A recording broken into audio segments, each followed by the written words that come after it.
আসসালামু আলাইকুম সুপ্রিয় শিক্ষার্থী, কেমন আছো সবাই? আশা করি সবাই ভালো আছো। আবারও চলে আসলাম আমাদের অনলাইন ক্লাসে।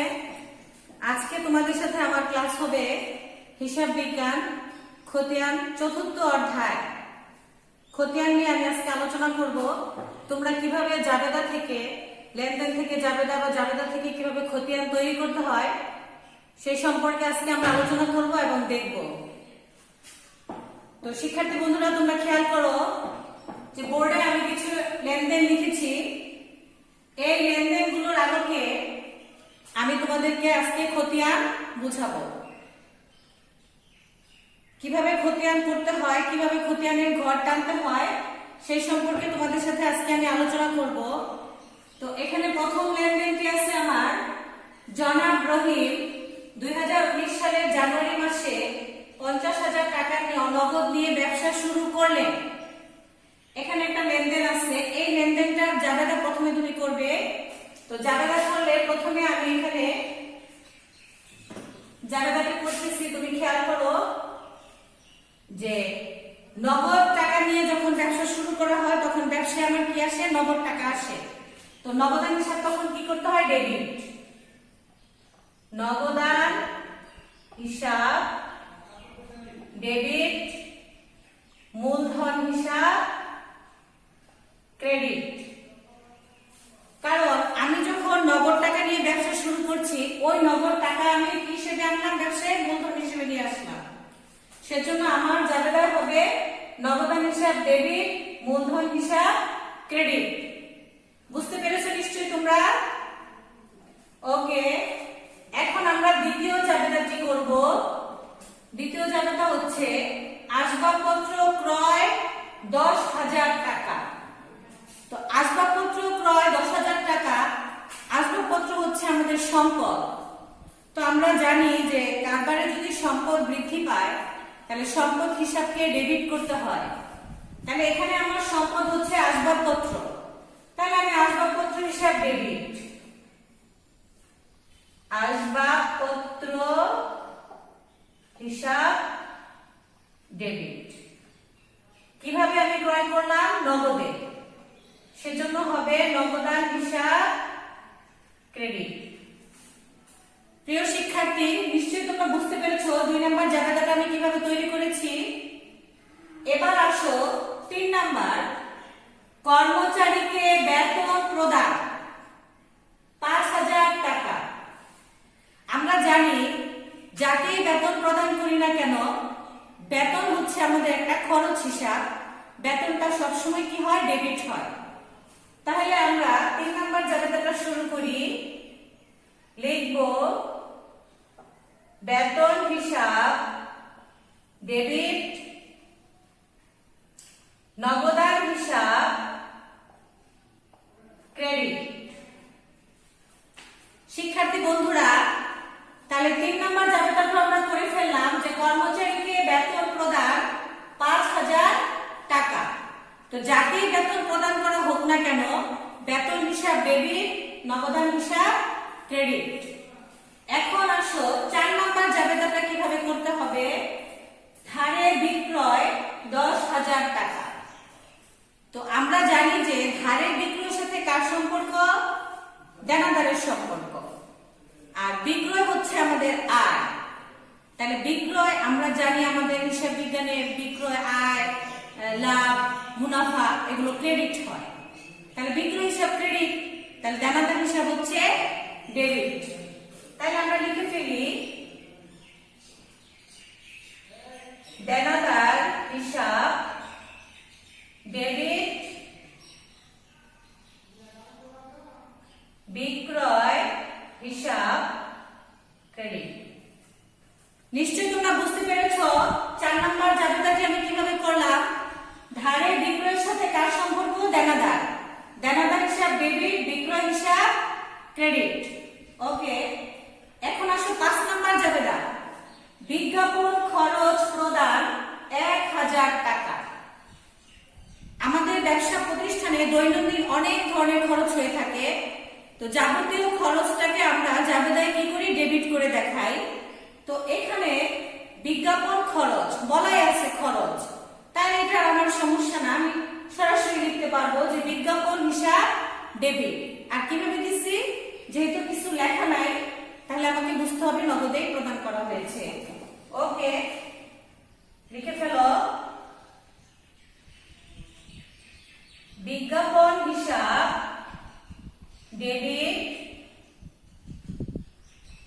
নগদান হিসাব ক্রেডিট। সুপ্রিয় শিক্ষার্থী, নিশ্চয়ই তোমরা এই 5টি জাবেদা লিখতে পেরেছো খাতায়। লেখার পরে এখন আজকে যে আমাদের টপিকটা ছিল খতিয়ান, আমরা কিভাবে জাবেদা থেকে খতিয়ান তৈরি করব সেই সম্পর্কে তোমাদের সাথে এখন আলোচনা করব। যে জাবেদাকে তৈরি করে নিলাম, এখন আমি তোমাদেরকে একটা খতিয়ান বোঝাবো, তোমরা একটু মনোযোগ দিয়ে খেয়াল করো।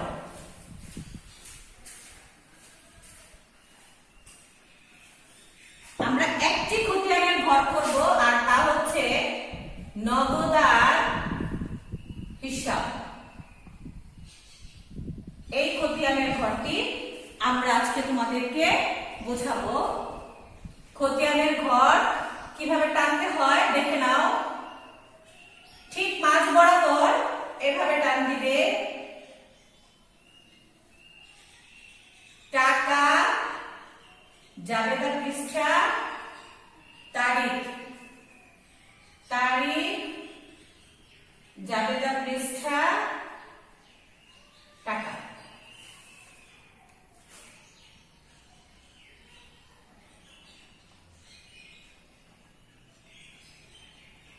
টাকা, তারিখ, বিবরণ, জাবেদা পৃষ্ঠা, টাকা। শিক্ষার্থী বন্ধুরা, তোমরা দেখতে পেরেছো নিশ্চয় আমি খতিয়ানের ঘর টানলাম নগদান হিসাবে। এখন আমরা এই নগদান হিসাবের ঘরে আমরা আমাদের এন্ট্রিগুলো সুন্দরভাবে বসাবো। প্রথম এন্ট্রিটি দেখো, এখানে আমরা নগদান হিসাবের ঘর টেনেছি। নগদান হিসাবের ঘরে নগদ সংক্রান্ত লেনদেনগুলোই আসবে। তাহলে এখানে নগদের বিপরীতে আমার আছে কি, মূলধন। নগদের বিপরীতে আমাদের মূলধন কোথায় আছে, ক্রেডিটে। আচ্ছা, এখন আমি এখানে 2019 জানুয়ারি, 2019 জানুয়ারি তারিখটা দিয়ে নিলাম। আচ্ছা, মূলধন যদি ক্রেডিটে থাকে তাহলে আমি যখন খতিয়ান করব তখন এটা চলে যাবে কোথায়, ডেবিটে। মূলধন হিসাব,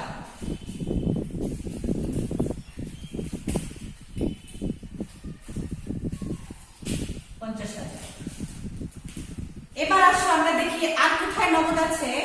এখানে নগদ আছে, নগদের বিপরীতে আসবাবপত্র আছে। আসবাবপত্র কোথায় আছে, ডেবিটে।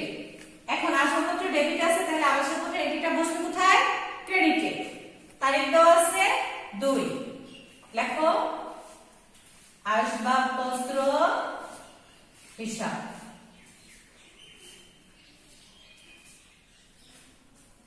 এবার আসো আর কোথায় নগদ আছে, এখানে। তাহলে নগদের বিপরীতে আমার কি আছে, বেতন। বেতন কোথায় আছে, ডেবিটে। টাকা বসবে কোথায়, ক্রেডিটে। বেতন হিসাব। আর কোথায় নগদ আছে আমাদের, 5 তারিখে। বিজ্ঞাপন হিসাব ডেবিট, নগদান। তাহলে নগদের বিপরীতে বিজ্ঞাপন কোথায় আছে, ডেবিটে। তাহলে টাকা বসবে কোথায়, ক্রেডিটে। বিজ্ঞাপন হিসাব। তাহলে সুপ্রিয় শিক্ষার্থী, আমরা এখন এটাকে কি করব, যোগ করব, ব্যালেন্স। আচ্ছা, যোগ করার সময় একটা জিনিস খেয়াল রাখতে হবে, যে পাশে টাকা বেশি ওই পাশটি আমরা আগে যোগ করব। তাহলে আমাদের এই পাশে টাকা বেশি 50,000, আমরা এখানেও বসাবো 50,000। এই টাকা থেকে এই টাকাগুলো বিয়োগ করব 16। 50,000 থেকে তুমি 16,000 টাকা বাদ দিয়ে দেখাবে